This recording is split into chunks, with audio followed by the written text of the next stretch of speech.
کافر پتا دا سوالو کی چې زه د کاڼي بوت جوړ کم او زه هغې ته سجده وکم نو ما ته کافر وی کعبه هم د کاڼو کوټه ده نو دا تاسو چې ورته سجدې کوئ تاسو ټول کوئ که نه کوئ کعبه اوس بېله خبره ده چې ډېرو خلقو ته تر اوسه هم دا پته نشته چې کعبه چېرته ده او مکه چېرته ده مدینه چېرته ده دا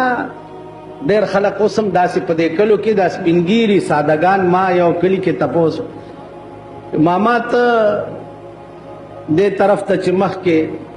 وایي چې دا زه مکې مدینې ته مخ کوم مکې مدینه کې څه شی دی مکه مدینه کې قبله ده ما قبله څه ته وایي وایي دغه مکې مدینې ته قبله وایي که نه تر اوسه دې خلقو ته دا هم پته عرض دا و چې کعبه یو کوټه ده د کاڼو جوړه شوې په مکې ښار کې عین د ښار په دا منځ کې او هغه د دومره دومره کاڼو نه جوړه نو تا ته یو سړی دا وایي چې زه چې د کاڼي جوړ شوي بت ته سجده وکړم ما ته کافر وی ته چې د کاڼي جوړ شوي قبلې ته او کعبې ته سجده کوې ته ولې کافر نه یې پکار دی چې تم کافر شې هلته جواب هم دا دی چې یو مسجود له دی او یو مسجود الی دی ما او تا کې فرق دا دی ته چې بت ته سجده کوې نو ته دا بت مسجود له ګڼې ته دا سجده کوې دی بت ته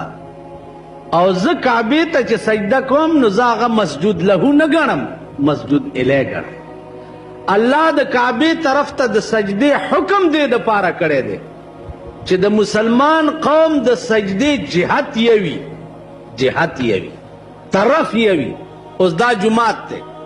که ته زه پکې مونځ کوم ته داسې مخکې بل داسې مخکې څوک داسې مخکې څوک داسې مخکې څومره لویه تفریقه به په دې جماعت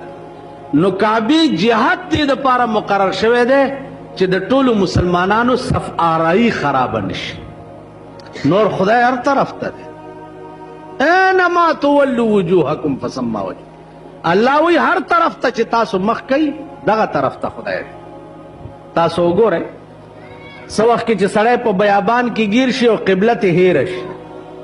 پته نه لګي چې قبله کم طرف ته ده وریځ ده نور پته نه لګي سپوږمۍ پته نه لګي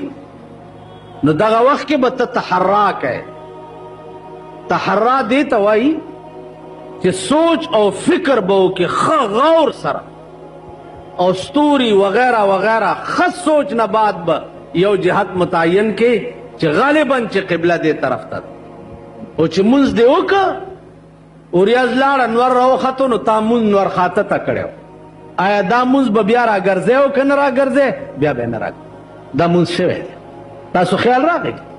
نو عرض مې دا و عزیزانو چې قبله زمونږ دا مسجد له نه دی